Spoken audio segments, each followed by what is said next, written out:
सज्जन महानुभावों, एक विवेकशील सुसंस्कृत मनुष्य को दुनिया में जन्म लेकर शास्त्रों में वर्णित कुछ धार्मिक ज्ञान विज्ञान की जानकारी अवश्य रखनी चाहिए।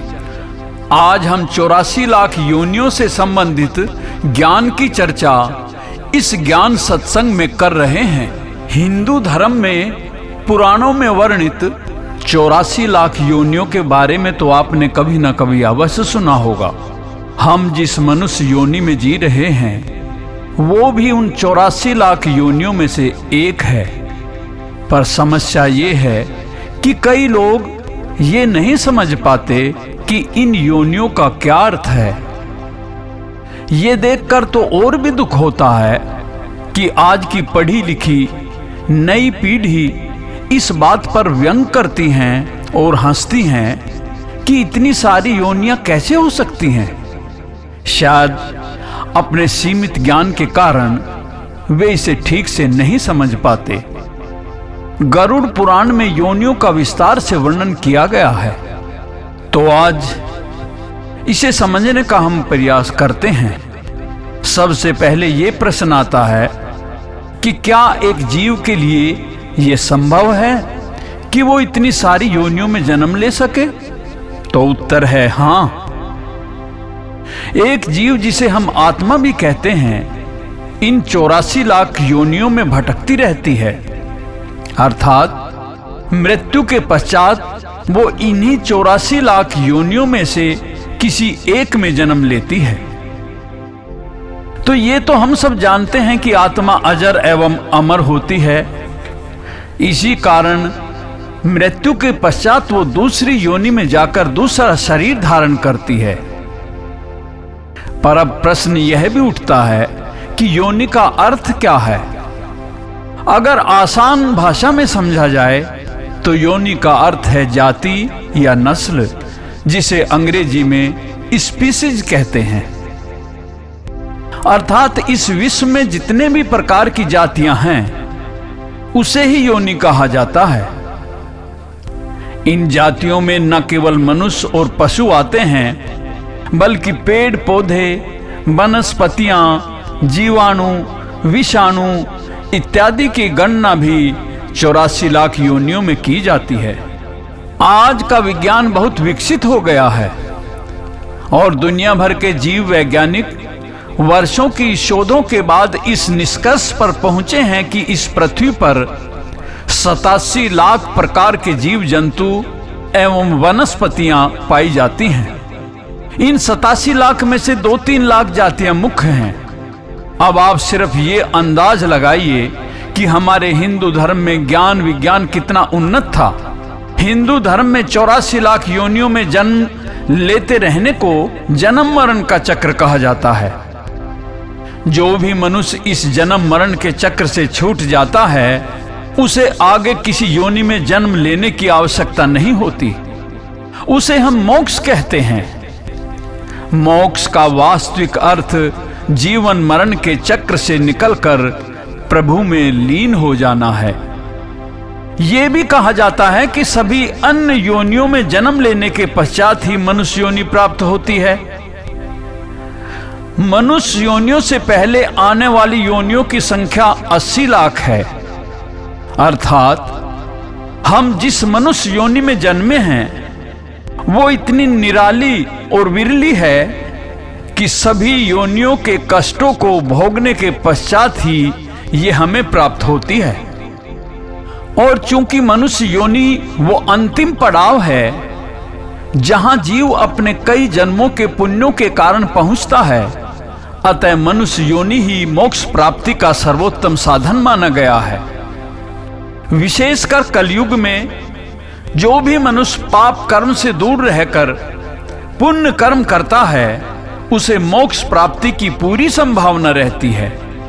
किसी भी अन्य योनि में मोक्ष की प्राप्ति इतनी सरल नहीं है जितनी कि मनुष्य योनि में। किंतु दुर्भाग्य ये है कि मनुष्य इस बात का महत्व तो नहीं समझते कि हम कितने सौभाग्यशाली हैं कि हमने मनुष्य योनि में जन्म लिया है। और एक प्रश्न यह भी पूछा जाता है क्या मोक्ष पाने के लिए मनुष्य योनि तक पहुंचना या इसमें जन्म लेना अनिवार्य है? इसका उत्तर है नहीं।